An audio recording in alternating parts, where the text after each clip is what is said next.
Now, if this project is done the right way, could it be potentially have a Drive to Survive type of impact by shining the light on NASCAR and bringing in a new audience? Well, you mentioned Drive to Survive, and I haven't watched any of it since the end of season 2. Yeah.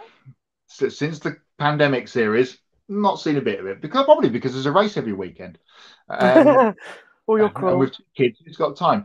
But I heard lots of good things about the race for the championship last year. Matthew's in the chat watching along. He was fizzing about it every week that it came out and was dropping comments in our group chat saying how good it was. So, if this is done right, then yes, it can give a boost. But in the global non-motorsport market, let's say, are many people going to know what NASCAR is outside of they go around in circles and crash quite often? It's not got the mystique of Formula One, but also let's hope it doesn't fall over its own toes like the MotoGP Amazon Oh, season did 2 years ago, which sounded like it was going to be amazing, and then went away as soon as it came out, and there was all those an awful launch. I think that was more down to Amazon than it was the actual show. But everyone's going to Netflix, it seems, at the moment. The world of TV viewership is changing by the week, by the month. So let's see what happens. Adam says, love what NASCAR and Netflix are doing. I think this is going to be awesome. If it's done the right way and they show all the right bits and there's no, the Drive to Survive style, and they don't have a Will Buxton chiming in with words I'll do it. like he does, Rutwood is then in the wings. I'm sorry, Matt. they'll have Rick Allen, of course, to do that. Does anyone know what it takes to become an executive producer these days? You do doing lots of edits, Matthew. I'm pretty sure you're on your way with all your editing. But yeah, looking forward to seeing how it comes together. Looking forward to the weekend with the Daytona regular season finale. And I'm sure we'll see it in, I guess, January. I guess they'll roll it out just before the 500 for next year as a lead in. We'll see what happens about a release. But more motorsport on streaming and television is never a bad thing. NASCAR is just a sport where you drive in circles and crash a lot. And that's a really great observation, Matt, because when I told people about 5 years ago that I watched F1, that was the widespread belief among most Americans. And Drive to Survive genuinely changed a vast majority of American perspectives on that. And you, just like me, haven't made it past season 2, but it's okay because it's never been a series that's meant for us. It's for the average Joe, for the average individual to learn and get into the sport. I'm in it.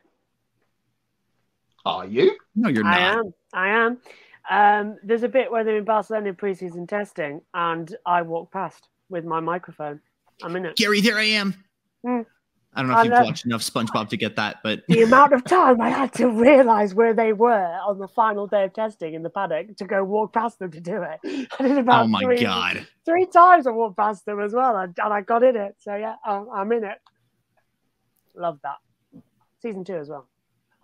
So what I'm getting at here, though, Josh, is I think this is a fantastic move for NASCAR to do this. We've seen so many series kind of react to the DTS effect. Obviously, 100 Days to Indy and NASCAR's Race for the Championship, 2 great examples. I think getting it off of networks and onto streaming services is instantly the best move, which is something that I've been not happy with for 100 Days to Indy. But I think how you approach it is very, very important, because the last thing that they can do is make it a copy and paste of Drive to Survive and try to brand this series as something like F1, because obviously we all know it's not. But I don't think the proper approach necessarily is to drive DTS fans into watching this and becoming NASCAR fans, but rather using this as a platform to do exactly what Drive to Survive did, which is just bringing a group of people who knew nothing about the sport before one way or another and turning them into fans of the sport because they have one quality or one person or one thing that they attach it to. Yeah, I still think to this day that one of the biggest things to happen to NASCAR in terms of getting more eyes on it, especially for younger generations, was the first Cars movie. And I know it sounds, oh, that's stupid. I think it did amazing. It's what got me into it, watching it as we were discussing before we came on air on Sky as well, when it was Dario moving over in 07, 08. I knew what it was because of the Cars movie. And it's just that I think that's what Pixar and Disney did so well with the Cars films, because they made a great kids film, but they also made it like you felt the history that was inside it as well. You felt the passion.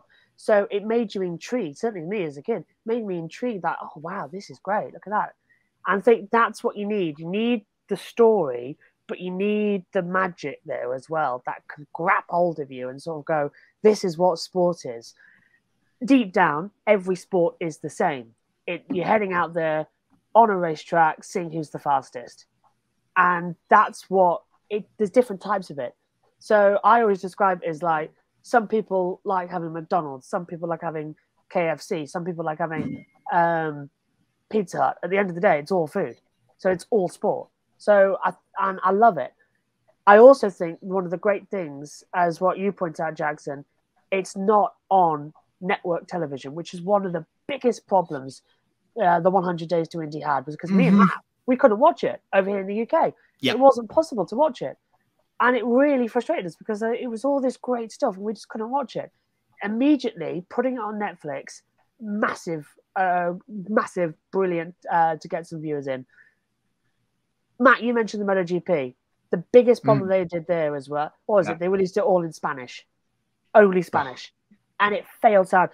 Dorna, being Spanish, released a documentary about this in Spanish only. It flopped so hard.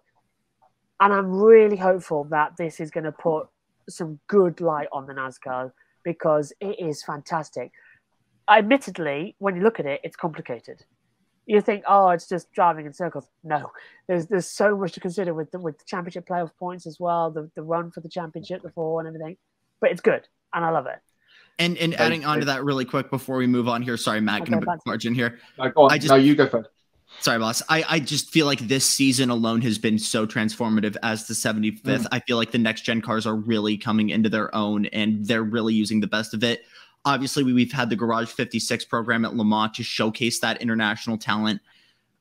Shane Van Gisbergen has done more for this series than I think anyone else has for NASCAR in probably the past decade. And I just think this is a huge transformational era. And I'm sure you guys can agree for NASCAR. And I think this is a really good time to showcase just how differently things have been since maybe just the past handful of years and just how appealing it can be. Yeah, absolutely. This is the strike while the iron's hot springs to mind, because with the new car, with all the, as you mentioned, the international guys coming in, I mean, who will follow Van Gisbergen and do well is to be seen. Australia went crazy for the Indianapolis weekend last weekend in terms of viewers. They had the truck race. They got that added at last minute so they could see, Australia and New Zealand, so they could see SVG and then Brody as well last Sunday. More about him in Hots and Knots. But yeah, straight while the iron's hot, you know, we've got great characters, the potential for great storyline. If it's put together and packaged great, you know, it can be not the same as DTS as you're saying, but you know, a different but the same. As you say, it's all sport, it's all motorsport. One negative I will say is everyone's doing this now, and there's you know, you just need to go on Netflix. It's the biggest issue. There's Tour de France stuff. There's a Mark Cavendish documentary that's on my watch list. Need to get into that at some point. Tennis. Surely there'll be a rugby one at some point. You've got the NFL one that's on Amazon. Ryan Reynolds, the Wrexham stuff. There's just so many, because everyone has picked up on Drive to Survive and the impact that it had. Does that mean if all the UK people watch it, does that mean we'll get a NASCAR race a la Miami and Las Vegas? Can we get the Rockingham 400 at Rockingham? Oh, Corby. My gosh. Not Rockingham, North Carolina. Yeah, our Rockingham, the one. Yeah, the car I park. hope so. I mean, you guys get like what, one MLB game and one NFL game? We got 3 this year. Three NFL games. They've had NBA at the O2 over the last handful of years. Baseball at West Ham, London Olympic Stadium, whatever you want to call it. So everyone's coming over. We just need we need some hockey to complete the set, really. Oh, I'd love to go see the hockey. Oh. But yeah, if that's obviously an absolute pipe dream. I'd rather take IndyCar ahead of NASCAR if we can get something here. But thank you, Matt. Yeah, let's see what happens. As I say, strike while the iron's hot, but let's hope that it doesn't get swallowed up by everything else.